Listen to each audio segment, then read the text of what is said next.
Bonjour, nous sommes le 1er avril 2020 à Washington. Les nouvelles aux États-Unis sont pas bonnes du tout. La ville de New York semble connaître une situation à l'italienne avec énormément de malades et de morts, malheureusement. La Louisiane et la Nouvelle-Orléans connaissent aussi une situation difficile. Et j'ai une pensée émue pour la Louisiane et la Nouvelle-Orléans. C'est un État que j'aime beaucoup et la ville de New Orleans est une ville de fête.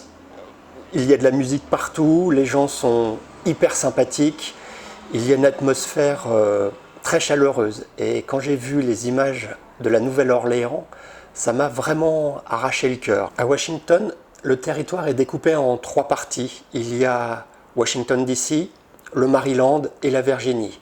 Donc administrativement, on appelle ça le DMV. La région de Washington DC commence aussi à avoir un nombre de malades qui explose. On était à plus de 3639 personnes malades. La maire de Washington a durci le confinement à partir d'aujourd'hui, c'est-à-dire qu'aujourd'hui, nous ne pouvons plus aller au supermarché à 2. Il faut que ce soit une seule personne. Les mesures d'éloignement social ont été renforcées, c'est 6 pieds, l'équivalent de 2 mètres, et ça ils y tiennent beaucoup. Et on n'a pas le droit de marcher à plus de 10 minutes de son domicile.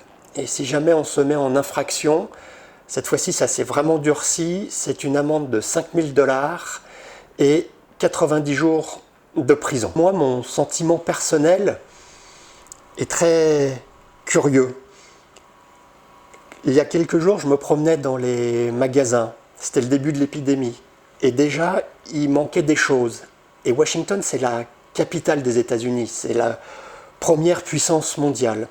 Et quand on se promenait dans un supermarché, j'avais l'impression de revoir les images du communisme, avec des rayonnages à moitié vides, des produits qui manquent et des employés totalement désemparés. Et la deuxième chose qui est très frappante maintenant à Washington, c'est que la peur s'est installée. Et la peur, elle est visible chez les gens. Quand il y a des livreurs qui viennent livrer à domicile, ils n'osent même plus rentrer dans le hall de l'immeuble. Ils laissent les courses dehors.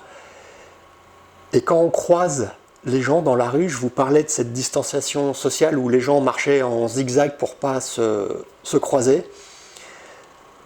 Il y avait des sourires. Et maintenant, les sourires ont disparu. Maintenant, c'est la peur. Les gens ont peur de leurs congénères.